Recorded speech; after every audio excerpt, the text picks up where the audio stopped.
So that was enough to prick my big old ears up. What is going on here? What's up guys, welcome back to my channel. Today we are going to be talking about my 5 anticipated 5-star reads. I have done so much research. I have basically gone through all of the internet. According to my findings, these 5 books are worth being put into this video. So without further ado, let's get into the 5 books that I think are going to be chef's kiss. You know what, I've gone through them and one's contemporary, two's like romance / drama, and two's dark academia. So we've got a little bit of a variety in here. It's not like one of each. Probably should have done like one from each genre or whatever, but we can do that another time. But these are like just like my overall anticipated 5-star reads, and we are going to start with the 2 dark academia ones, beginning with Ninth House by Leigh Bardugo. Welcome to the 9th house.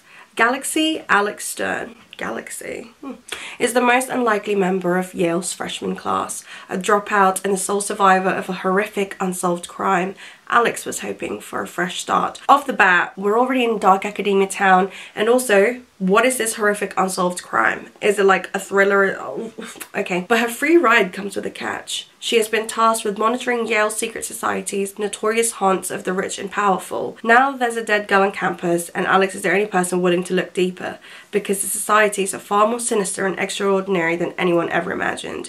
They tamper with forbidden magic, they raise the dead, and sometimes they prey on the living. Oh, this sounds great because it's fantasy / dark academia, obviously, and it's Yale. Like, maybe we'll bump into Rory Gilmore. Not only does that look so sick, it also has been endorsed by Stephen King, who says it's impossible to put down.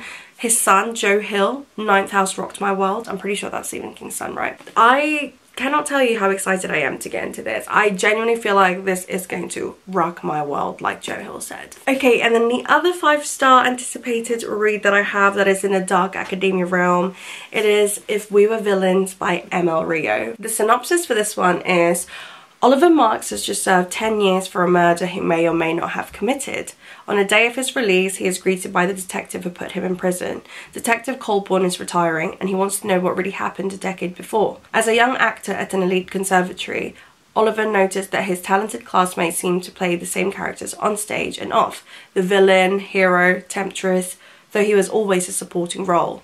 But when the teachers changed the casting, a good-natured rivalry turns ugly, and the play spilled dangerously over into real life. When tragedy strikes, one of the 7 friends is found dead. The rest face their greatest acting challenge yet, convincing the police and themselves that they are blameless. You know, just your typical dark academia.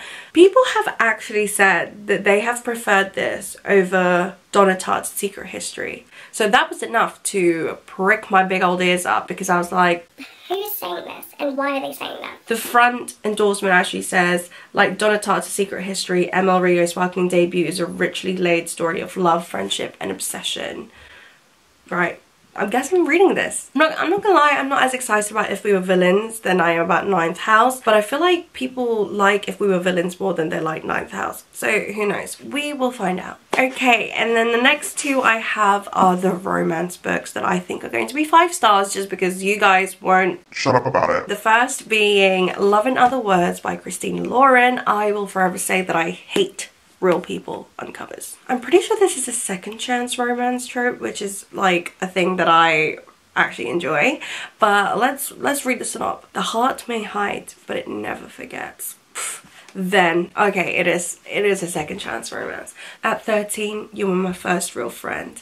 At 15, you were my first love. At 18, you were my everything. We were about to take the world together.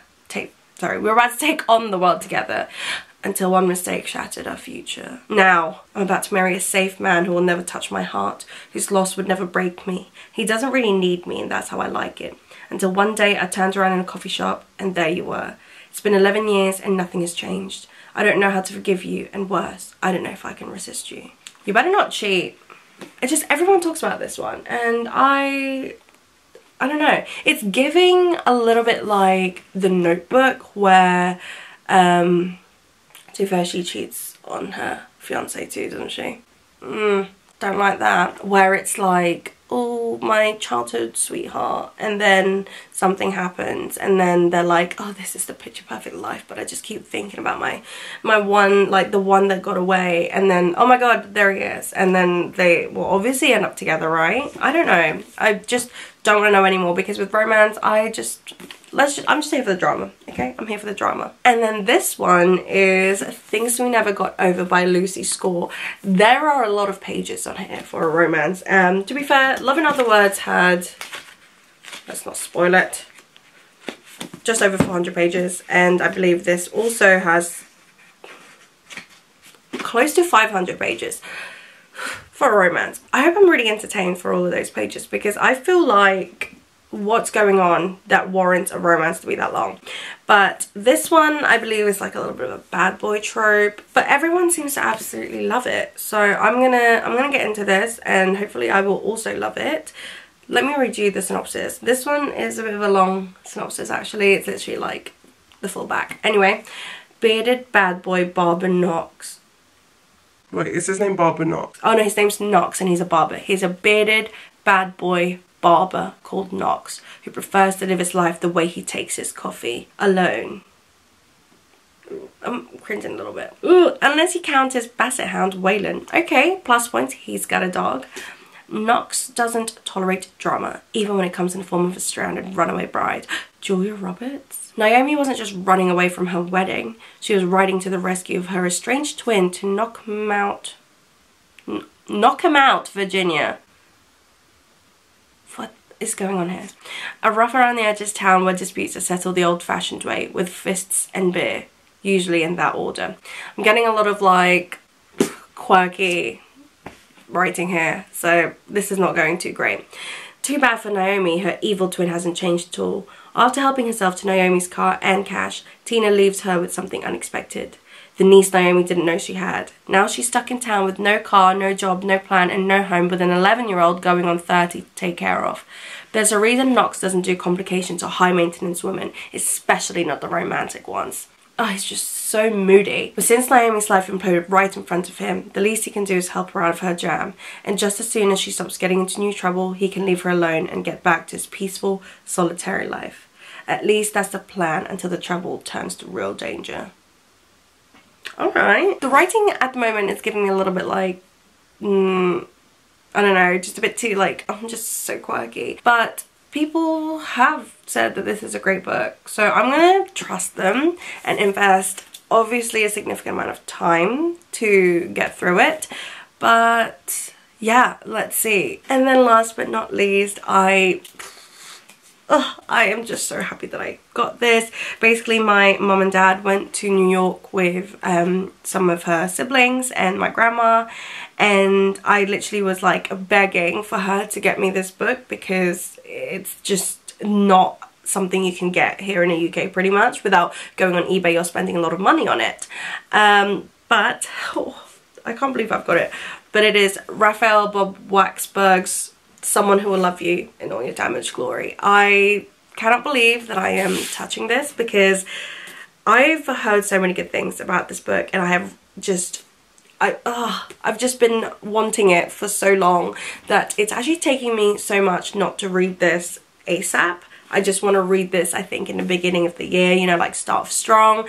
It's a bunch of short stories, and I'm just going to assume it's kind of weird because the creator of BoJack Horseman is the guy who wrote this book, so I just, but yeah, I'm really excited. I feel like this is going to be, out of all of them, this I think I'm the most confident about being a 5-star read. I was just reading like the endorsements here, so obviously there's some from other authors and the Washington Post, blah blah blah. But the last two are from his grandmothers. One saying, "These stories keep us engaged and on our toes. With love, your Nana." And the other one is, "Very moving and true to today's society. I'm so proud of my little Rafi." Okay, that just sold me. That in itself is a 5-star thing. But it says, "Written with all the scathing dark humour that is a hallmark of BoJack Horseman, Raphael Bob Waksberg delivers a fabulously offbeat collection of short stories about love, the best and worst thing in the universe." Love it already. featuring a young engaged couple forced to deal with interfering relatives dictating the appropriate number of ritual goat sacrifices for their wedding, a pair of lonely commuters who ride the subway in silence forever, eternally failing to make that longed-for contact, a struggling employee at a theme park of US presidents who discovers that love can't be genetically modified, and 15 more tales of humour, romance, whimsy, cultural commentary, and crushing emotional vulnerability. I am just so excited. I feel like this is one of my most prized possessions right now, so I'm very excited. So those are the 5 books that I think will be 5-star reads for me. I am so excited to get round to them because, I don't know, there's something about all of these books. Things we never got over is going to be the Dark Horse. I feel like I will probably try and document like a whole thing about me reading my anticipated 5-star reads. But yeah, I hope you guys enjoyed today's video. If you did, please give it a thumbs up. If you haven't yet, please subscribe to my channel or follow me on my bookstagram, which is @BigSisReads. All of my links will be down below. And I will see you guys in my next video. Bye! Bye.